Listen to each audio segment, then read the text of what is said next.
नमस्कार दोस्तों, मैं Raj Bahadur RR study zone में आपका स्वागत करता हूं। आज हम इस वीडियो में बात करेंगे जो आपकी आगामी परीक्षा है यूपी SSSC पेट।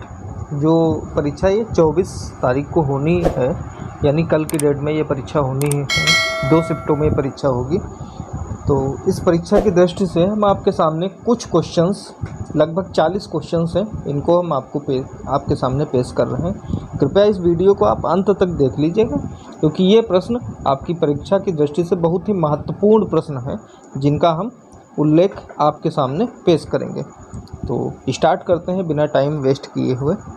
तो ये रहा आपकी स्क्रीन पे आज का हमारा पहला क्वेश्चन। जैसा कि दिया गया है कि निम्नलिखित में से किस स्थान पर भारतीय नौसेना और इंडोनेशियाई नौसेना ने 18 फरवरी 2021 को पैसेज अभ्यास यानी पासेक्स का आयोजन किया है। ऑप्शन है हमारे पास बंगाल की खाड़ी, विशाखापट्टनम, दक्षिण चीन सागर या फिर अरब सागर।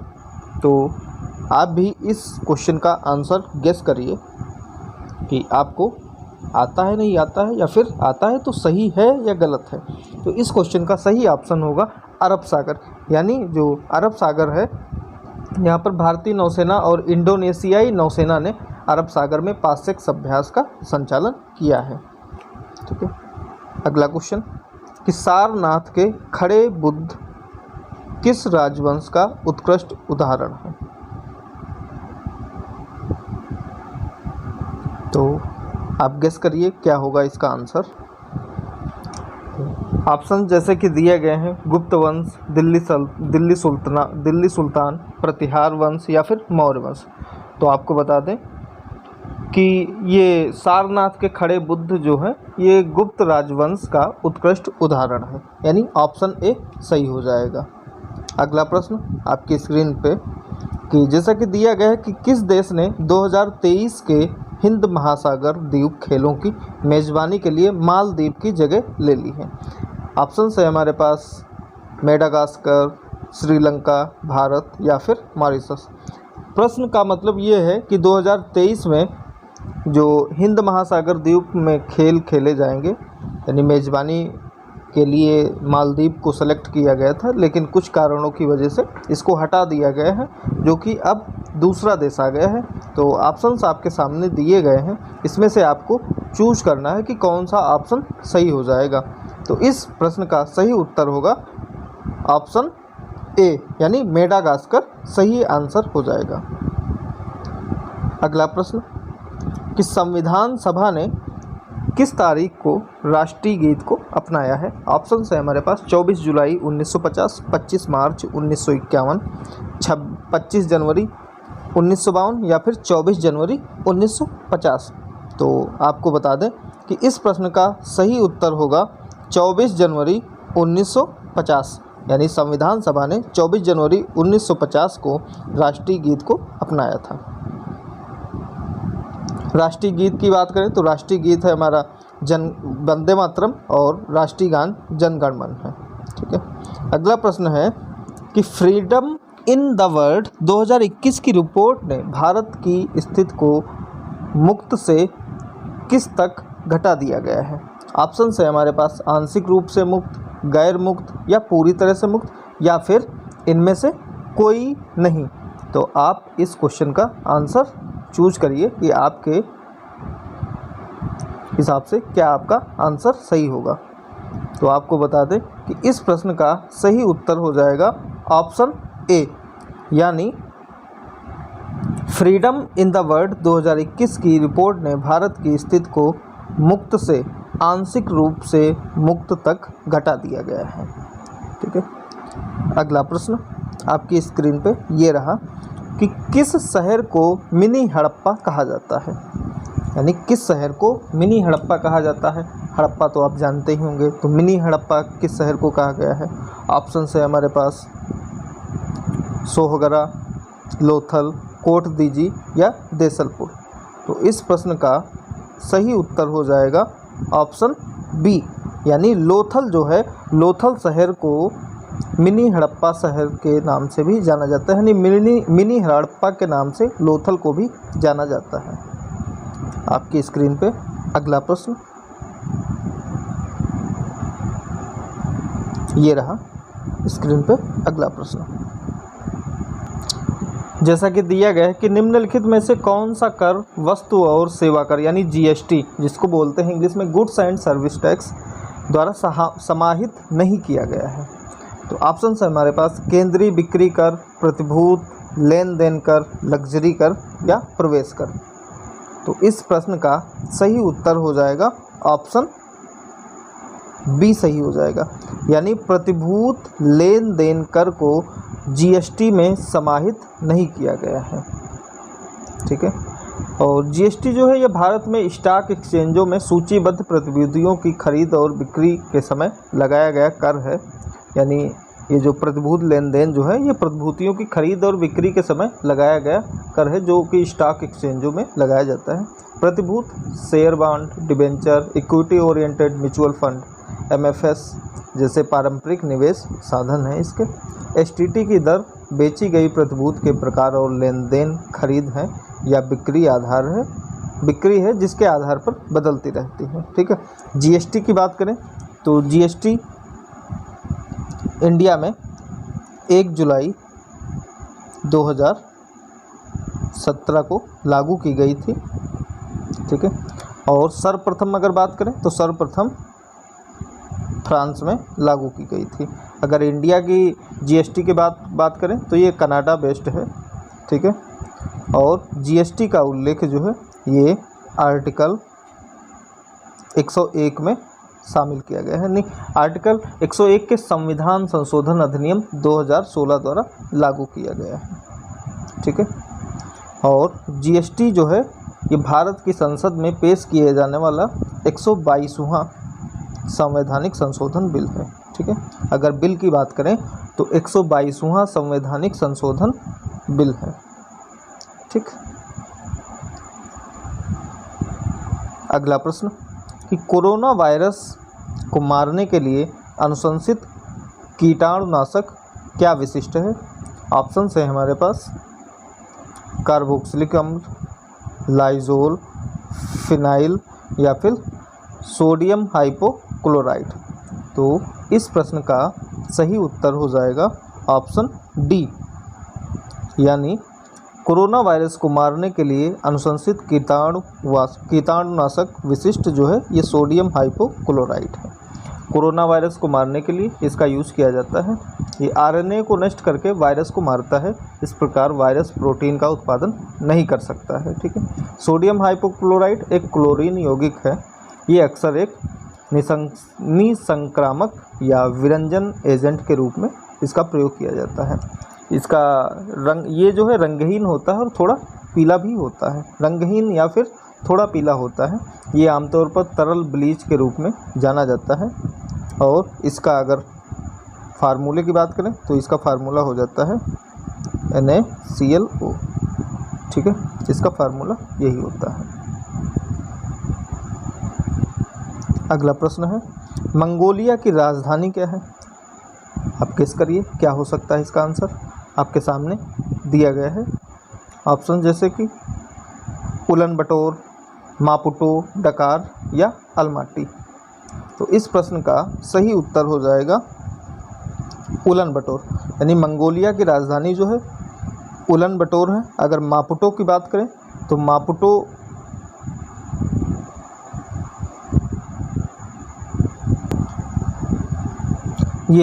जो है मोजाम्बिक की राजधानी है। ठीक है, अगर पूछ लिया जाए आपसे मोजाम्बिक की राजधानी क्या है तो मापुटो है। डकार सेनेगल की राजधानी है। ठीक है, और अलमाटी की अगर बात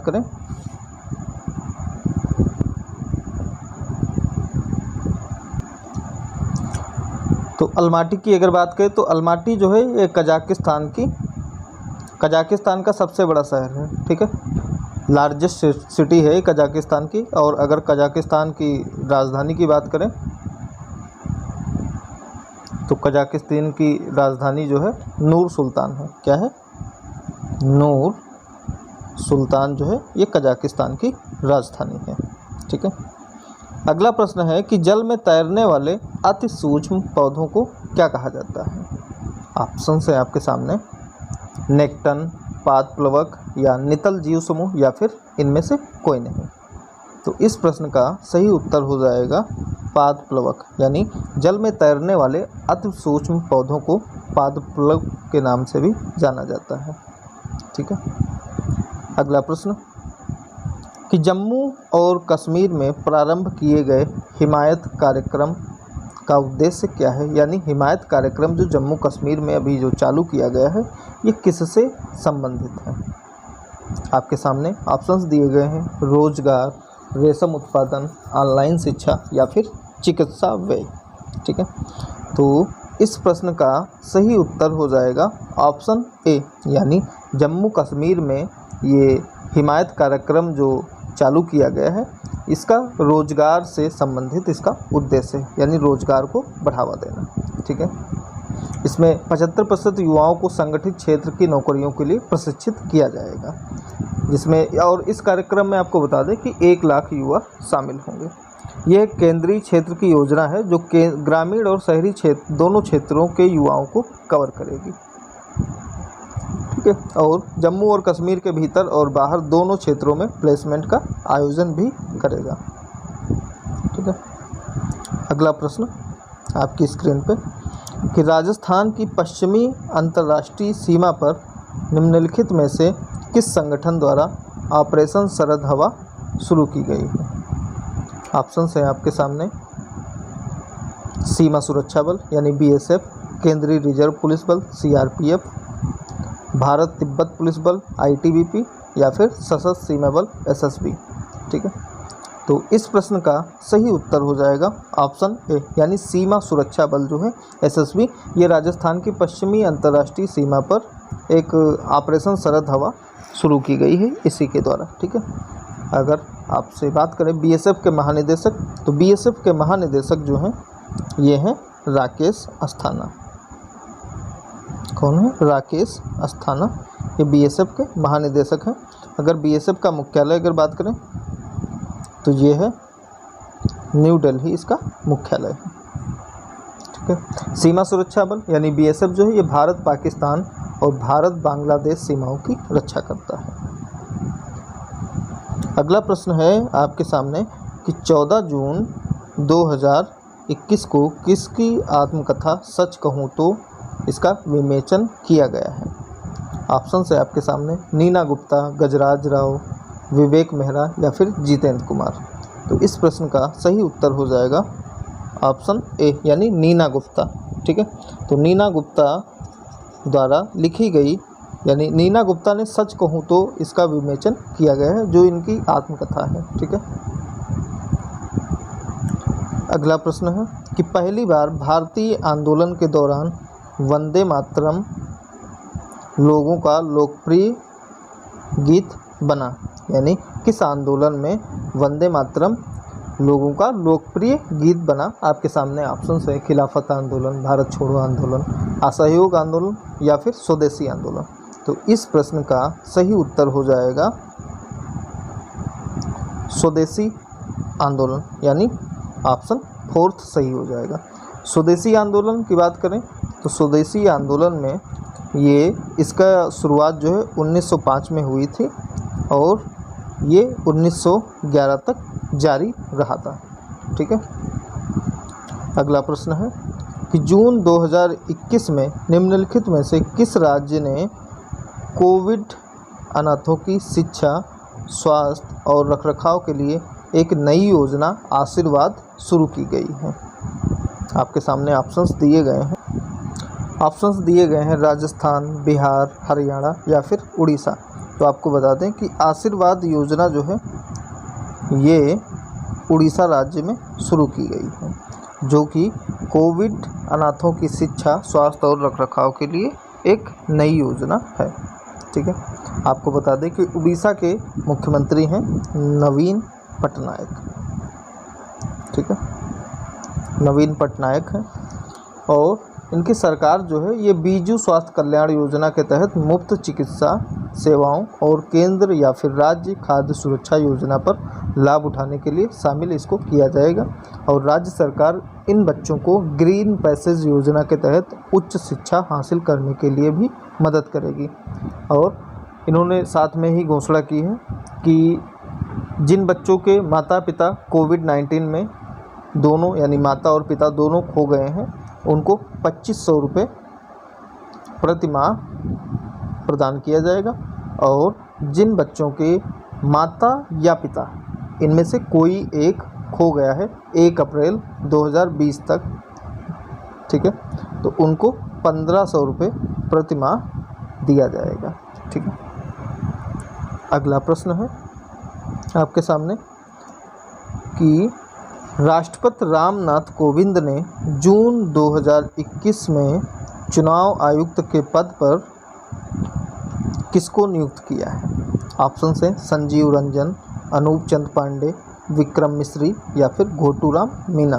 तो ये हैं अनूप चंद पांडे, यानी रामनाथ कोविंद ने जून 2021 में चुनाव आयुक्त पद पर अनूप चंद पांडे को नियुक्त किया गया है। ठीक है। और अगर बात करें मुख्य चुनाव आयुक्त, तो 3 सदस्यीय ये चुनाव आयोग जो है 3 सदस्यीय होता है, जिसमें मुख्य चुनाव आयुक्त के रूप में सुशील चंद्रा है। ठीक है। और अन्य 2 चुनाव आयुक्त भी हैं, जिसमें से एक तो ये आपके अनूप चंद पांडे हो गए और इनके अलावा है राजीव कुमार। ठीक है। अगला प्रश्न है आपके सामने कि मार्च 2021 में किसने महिला एकल के फाइनल में बासेल में BWF स्विस ओपन सुपर 300 में एक रजत पदक जीता है? ऑप्शन है आपके सामने साइना नेहवाल, PV सिंधु, अस्मिता चालिहा या फिर ऋतुपर्णा दास। तो ये हैं PV सिंधु। PV सिंधु ने महिला एकल के फाइनल में बासेल में BWF स्विस ओपन सुपर 300 में एक रजत पदक जीता है। ठीक है। इन्होंने डेनमार्क की हैं मिया ब्लिचफील्ड, इनको हराया था। ठीक, मिया ब्लिचफील्ड को हराया था। अगला प्रश्न आपकी स्क्रीन पे कि निम्नलिखित में से किस देश ने नोवेल कोरोना वायरस के खिलाफ दुनिया का पहला टीका पंजीकृत किया है? ये पशुओं के लिए टीका बनाया गया है। ऑप्शन है आपके सामने फ्रांस, जर्मनी, इटली या रूस। तो इस प्रश्न का सही उत्तर हो जाएगा रसिया। ठीक है। तो रूस ने नोवेल कोरोना वायरस के खिलाफ दुनिया का पहला पशु टीका पंजीकृत किया गया है। अगर पुरुषों में बात करें तो पुरुषों में भी सबसे पहले रूस ने ही लॉन्च किया था अपना वैक्सीन, जो था स्पुतनिक V। ठीक है। अगर रसिया की बात करें तो रसिया की राजधानी है मॉस्को, जो कि यहाँ का सबसे बड़ा शहर भी है। राष्ट्रपति हैं व्लादिमीर पुतिन और प्रधानमंत्री हैं यहाँ के मिखाइल मुश्ताकिन और मुद्रा है यहाँ की रूसी रूबल। ठीक है। अगला प्रश्न आपके सामने है, ये रहा आपकी स्क्रीन पर कि उत्तर प्रदेश सरकार ने टोक्यो ओलंपिक 2021 में भाग लेने वाले प्रत्येक को कितने रुपए देने की घोषणा की है? ऑप्शन है आपके सामने 5 लाख, 10 लाख, 15 लाख या फिर 20 लाख। तो आपको बता दें, अगर आपने टोक्यो से रिलेटेड आपने अगर वीडियो नहीं देखा है हमारा, तो आप हमारे YouTube channel RR study zone में जाइए और प्लेलिस्ट आपकी सुविधा के लिए बना दी गई है। वहाँ पर आप टोक्यो ओलंपिक से रिलेटेड पूरा टॉपिक वहाँ पर आपका पड़ा है, आप उस वीडियो को देख सकते हैं। ठीक है। तो उत्तर प्रदेश सरकार ने टोक्यो ओलंपिक 2021 में भाग लेने वाले प्रत्येक खिलाड़ी को 10 लाख रुपए देने की घोषणा की है। और इसमें से जो भी स्वर्ण पदक यानी गोल्ड मेडल जो पाएगा उसको 6 करोड़ रुपए और सिल्वर वाले को 4 करोड़ रुपए, ब्रांज को यानी कांस्य को 2 करोड़ रुपए देने की घोषणा की है। उत्तर प्रदेश की अगर बात करें तो उत्तर प्रदेश के CM हैं योगी आदित्यनाथ, यहाँ की राज्यपाल हैं आनंदीबेन पटेल। जिलों की संख्या है 75, लोकसभा सीटें हैं 80 और राज्यसभा सीटों की बात करें तो ये हैं 31। ठीक है। और अगर आपको नहीं पता है तो आपको ये भी बता दें कि भारत से कुल 127 खिलाड़ी टोक्यो ओलंपिक में शामिल हुए थे और देशों की बात करें तो कुल 206 देश टोक्यो ओलंपिक में शामिल हुए थे। पदक की बात करें तो कुल 7 पदक भारत ने जीते हैं। अगला प्रश्न आपकी स्क्रीन पे कि अप्रैल 2021 में भारत ने ला पेरास नामक एक रक्षा नौसेना अभ्यास में भाग लिया है। ये इसका संचालन किस देश के साथ हुआ है? ठीक है, ऑप्शन है आपके सामने इटली, रूस, जर्मनी या फिर फ्रांस। तो इस प्रश्न का सही उत्तर हो जाएगा ऑप्शन डी यानी फ्रांस हो जाएगा। फ्रांस यानी भारत और फ्रांस ने ला पेरास नामक एक रक्षा नौसेना अभ्यास है, इसमें जो है फ्रांस ने इसका संचालन किया है। ये जो है बंगाल की खाड़ी में आयोजित किया गया है। कहाँ पर? बंगाल की खाड़ी में। ठीक है, इसमें जो है 4 सदस्य देश शामिल हुए हैं, क्वाड कंट्रीज, जिसमें से बाकी के 3 हैं ऑस्ट्रेलिया, जापान और अमेरिका। ठीक है, भारत जो है पहली बार इसमें शामिल हुआ है। अगला प्रश्न आपकी स्क्रीन पर कि मार्च 2021 में भोजन और चिकित्सा सहायता देने के लिए भारतीय नौसेना के किस जहाज़ को सूखाग्रस्त मेडागास्कर को मानवीय सहायता के लिए भेजा गया है? आपके सामने ऑप्शंस हैं INS जलास, INS मगर, INS शार्दुल या फिर INS एरावत। तो इस प्रश्न का सही उत्तर हो जाएगा INS जलास। INS जलास जो है ये भोजन और चिकित्सा सहायता देने के लिए भारतीय नौसेना का जो जहाज़ है ये इसको सूखाग्रस्त मेडागास्कर को मानवीय सहायता के लिए भेजा गया है। अगर एरावत की बात करें तो एरावत जो है ये भारतीय नौसेना का तीसरा शार्दुल वर्ग उभयचर युद्धपोत है। ठीक है, एरावत शार्दुल, ये शार्दुल श्रेणी के उभयचर युद्धपोतों का प्रमुख जहाज है। ठीक है, मगर की बात करें तो मगर श्रेणी के उभयचर युद्धपोतों का ये प्रमुख जहाज है। अगला प्रश्न आपकी स्क्रीन पे वैक्सीन मैत्री नीति के भाग के रूप में निम्नलिखित में से कौन सा देश भारत निर्मित कोविड-19 वैक्सीन का पहला प्राप्तकर्ता बना है? यानी भारत ने जो कोविड-19 जो वैक्सीन जो बनाई है इसमें वैक्सीन मैत्री नीति के चलते हुए किस देश ने सबसे पहले वैक्सीन प्राप्त की है? आपके सामने ऑप्शंस दिए गए हैं कि भूटान और नेपाल, नेपाल और मालदीव, भूटान और मालदीव या फिर भूटान और बांग्लादेश। तो इस प्रश्न का सही उत्तर हो जाएगा भूटान और मालदीव। भूटान और मालदीव जो है ये वैक्सीन मैत्री नीति के अंतर्गत सबसे पहले प्राप्तकर्ता बने हैं कोविड निर्मित, ये भारत निर्मित कोविड-19 वैक्सीन। ठीक है, इसमें अगर आपको पूछ लिया जाए कि भूटान और मालदीव में भी सबसे पहले किसने वैक्सीन प्राप्त की थी, तो ये दोनों एक ही दिन में प्राप्त किए हैं वैक्सीन, जिसमें से पहले भूटान और उसके बाद मालदीव ने प्राप्त किया है। ठीक है, और ये जो है भूटान जो है सबसे पहले कोविशील्ड वैक्सीन की अगर बात करें तो कोविशील्ड वैक्सीन इसको उपहार में दिया गया है, जो कि सीरम इंस्टीट्यूट यानी सीरम इंस्टीट्यूट ऑफ इंडिया द्वारा निर्मित किया गया है, और इसी दिन मालदीव को भी वैक्सीन्स दी गई हैं। इसके बाद अगर बात करें तो इसके बाद है ये बांग्लादेश और नेपाल, यानी बांग्लादेश फिर नेपाल जो है, ये भूटान और मालदीव के बाद बांग्लादेश और नेपाल को वैक्सीन्स दी गई थी। अगला प्रश्न है हैशटैग फ्रीडम पाइनएप्पल अभियान हाल ही में समाचार में था, जो कि ये किस देश से संबंधित है? ऑप्शन है आपके सामने USA, चीन, चीन और ताइवान, चीन और मंगोलिया या फिर भारत और बांग्लादेश।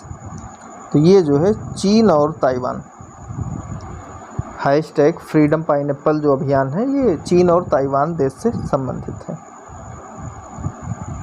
ठीक है, इसमें ताइवान के विदेश मंत्री ने भी दुनिया भर के समान विचारधारा वाले दोस्तों से हैशटैग ताइवान के साथ खड़े होने और हैशटैग फ्रीडम पाइनएप्पल को सहयोग करने का आग्रह किया है।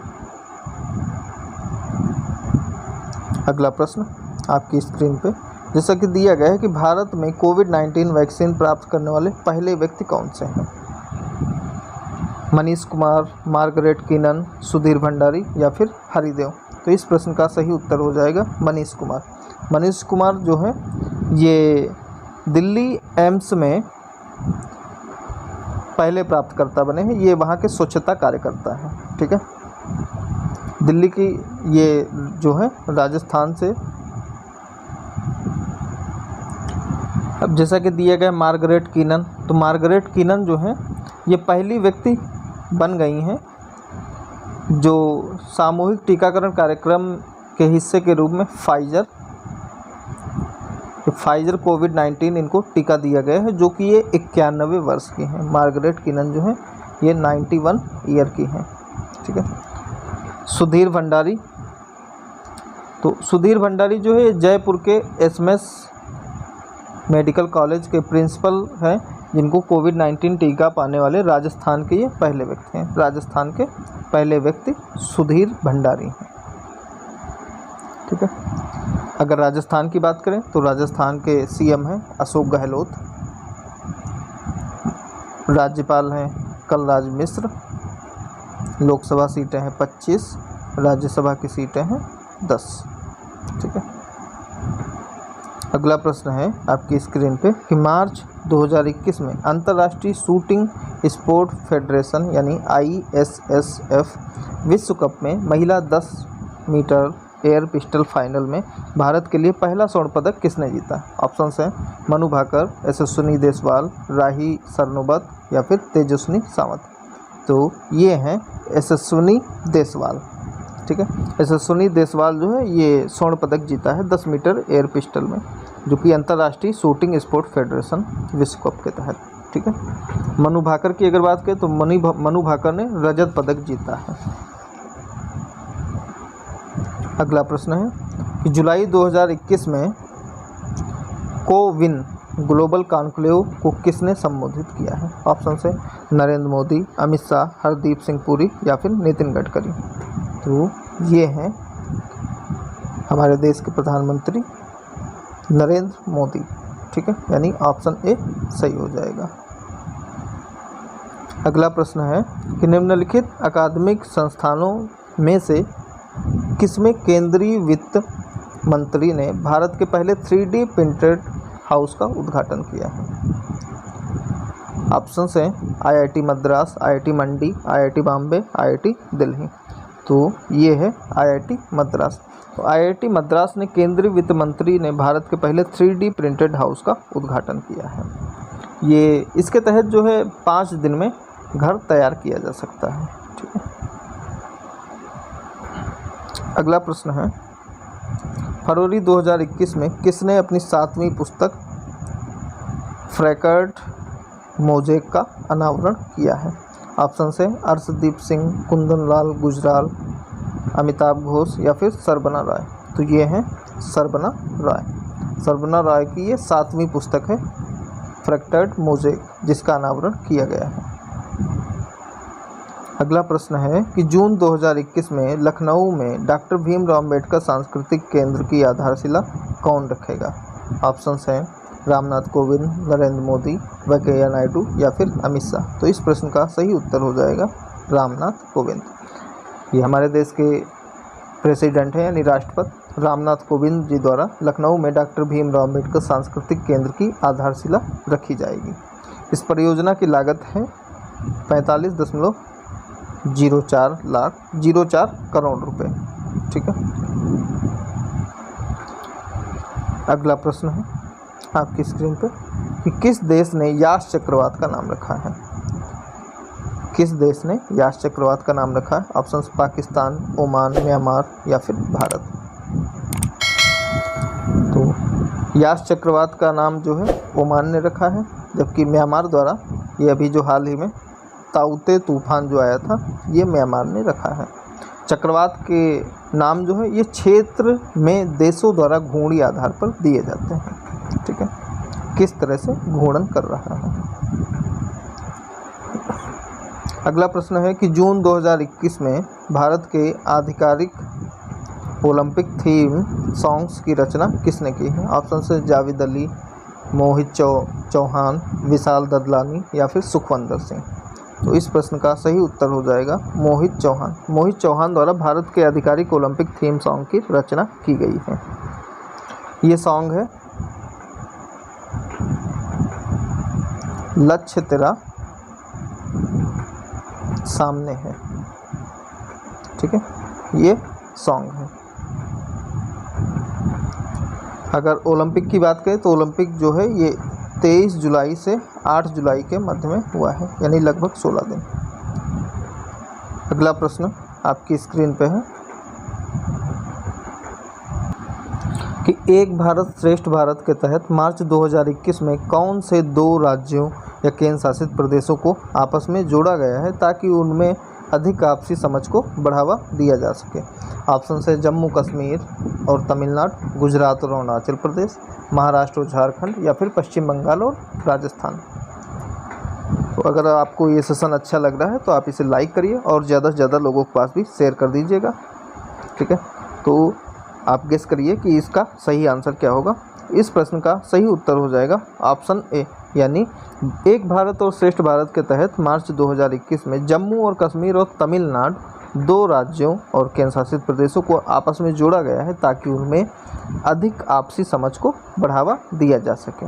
ठीक है, ये घोषणा जो है सरदार वल्लभ भाई पटेल की 140वीं जयंती के अवसर पर 31 अक्टूबर 2015 को की गई थी।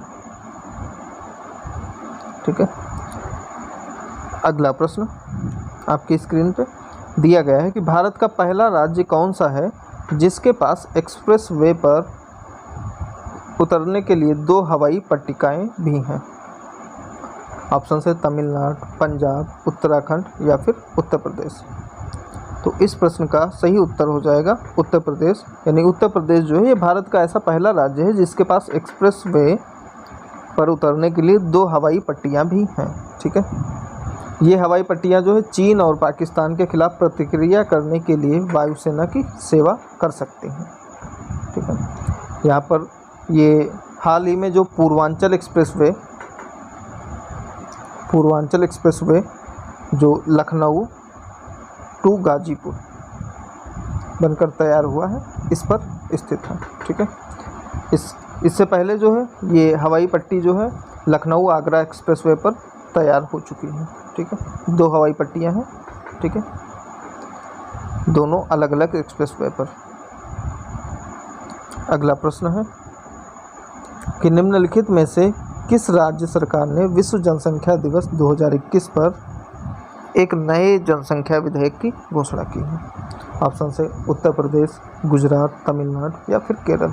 तो इस प्रश्न का सही उत्तर हो जाएगा उत्तर प्रदेश, यानी उत्तर प्रदेश सरकार ने हाल ही में विश्व जनसंख्या दिवस 2021 पर एक नए जनसंख्या विधेयक की घोषणा की। ठीक है, ये जनसंख्या विधेयक जिसमें 2 या उससे कम बच्चे सीमित रखते हैं। ठीक है, अगला प्रश्न कि मई 2021 में संयुक्त अरब अमीरात या फिर यानी यूएई सरकार द्वारा किसे गोल्डन वीज़ा प्रदान किया गया है? ऑप्शन से अमिताभ बच्चन, अक्षय कुमार, सलमान खान या फिर संजय दत्त। तो ये हैं संजय दत्त। संजय दत्त को यूएई सरकार द्वारा गोल्डन वीज़ा प्रदान किया गया है, जिसके तहत ये गोल्डन वीज़ा एक लंबी अवधि का निवास वीज़ा है।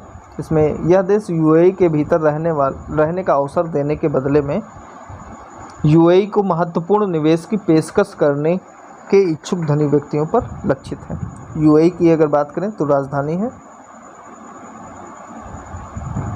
अबू धाबी, मुद्रा है यूएई दिरहम, राष्ट्रपति हैं खलीफा बिन जायद अल नाहयान। ठीक है, यहाँ का राष्ट्रीय खेल ऊंट दौड़ है। ठीक है, राष्ट्रीय खेल यूएई का अगर आपसे पूछा जाए तो ये राष्ट्रीय खेल है ऊंट दौड़। ठीक है, अगला प्रश्न है आपकी स्क्रीन पे कि फ्लोरिडा में मई 2021 में मिस यूनिवर्स 2020 का खिताब किसने जीता है? ऑप्शन है आपके सामने जेनिका मैकेटा, एड्रिया मेजा, एडलाइन कैस्टिलो या जोजबिनी टुंचकी। तो इस प्रश्न का सही उत्तर हो जाएगा एंड्रिया मेजा। ठीक है, एंड्रिया मेजा ब्राज़ील और पेरू के निर्णायक दौर में पहुंचने वाले में से पहले स्थान पर रही हैं। ये मैक्सिको से हैं। ठीक है, मैक्सिको की अगर राजधानी पूछ ली जाए तो मैक्सिको की राजधानी है मैक्सिको सिटी, मुद्रा है पेसो, मैक्सिकन पेसो, और राष्ट्रपति है यहाँ के एड्रेस मैनुअल लोपेज ओब्राडोर। ठीक है, अगला प्रश्न है कि हाल ही में उत्तर प्रदेश हिंदी संस्थान द्वारा सर्वश्रेष्ठ भारतीय सम्मान के लिए किसे चुना गया है। ऑप्शंस हैं डॉक्टर विद्या पॉइंट सिंह, ममता कालिया, असगर वजाहटी या फिर डॉक्टर सूर्यबाला। गेस करिए कि क्या होगा आंसर। तो इस प्रश्न का सही उत्तर हो जाएगा डॉक्टर सूर्यबाला। डॉक्टर सूर्यबाला की बात करें तो ये मुंबई से संबंधित हैं। ठीक है, ये मुंबई की हैं जिनको भारत भारती पुरस्कार दिया गया है उत्तर प्रदेश हिंदी संस्थान द्वारा। अगला प्रश्न है कि कौन सा राज्य लोगों को बेहतर स्वास्थ्य सुविधाएं प्रदान करने के लिए हेल्थ एटीएम्स स्थापित करने की योजना बना रहा है। ऑप्शन है आंध्र प्रदेश, बिहार, उत्तर प्रदेश या फिर मध्य प्रदेश। तो इस प्रश्न का सही उत्तर हो जाएगा उत्तर प्रदेश। उत्तर प्रदेश सरकार द्वारा लोगों को बेहतर स्वास्थ्य सुविधाएं प्रदान करने के लिए हेल्थ एटीएम्स स्थापित करने की योजना बना रहा है। इसमें क्या होगा कि सबसे उन्नत स्वास्थ्य एटीएम्स मशीनों के माध्यम से लोग अपने बॉडी मास इंडेक्स, रक्तचाप, चयापचय, आयु, शरीर में वसा, जलयोजन, नाड़ी दर आदि को मापने में सक्षम होंगी। ये मशीनें जो है गांवों, छोटे कस्बों, शहरों और अन्य जगहों पर लगाई जाएंगी। ठीक है, अगला प्रश्न आपकी स्क्रीन पर कि हाल ही में भारत सरकार ने कौन सा तत्कालिक संदेशन ऐप शुरू किया है। ऑप्शन है आपके सामने पैगाम, बातचीत, संदेश या फिर संवाद। तो इस प्रश्न का सही उत्तर हो जाएगा संदेश। तो संदेश ऐप जो है ये भारत सरकार का तत्कालिक संदेशन ऐप है। ये आपका व्हाट्सएप के समान, जैसे आपका व्हाट्सएप चलता है, ठीक है, उसी के जैसा ये आपका संदेशन ऐप है जो कि ये ईमेल आईडी और या फिर मोबाइल नंबर का उपयोग करके बनाया जा सकता है। ठीक है, इसमें क्या होगा कि इसमें आप 100 MB के मुकाबले 500 MB तक की फ़ाइलों को साझा कर सकते हैं, जिसमें जो है वीडियो आपकी 16 MB तक आप शेयर कर सकते हैं। ठीक है, इसमें अभी तक जो है फिंगरप्रिंट लॉक फीचर और स्क्रीन लॉक फीचर अभी तक नहीं आया है। इसमें क्या होगा कि यदि एक बार फ़ोन नंबर या फिर ईमेल के साथ एक खाता बनाया जाता है तो खाता हटाने और ईमेल को छोड़कर कोई अन्य खाता बनाने का कोई भी तरीका नहीं है। ठीक है, अगर इस ऐप की बात करें कि किसने लॉन्च किया है तो इस ऐप को राष्ट्रीय सूचना विज्ञान केंद्र यानी NIC द्वारा लॉन्च किया गया है। ठीक है, ये जो है एंड्रॉयड और iOS दोनों में अवेलेबल है। ठीक है, NIC की अगर स्थापना पूछी जाए तो इसकी स्थापना जो है 1976 में हुई थी, जिसका मुख्यालय नई दिल्ली में है। ठीक है, तो उम्मीद करते हैं ये वीडियो सेशन आपको अच्छा लगा होगा।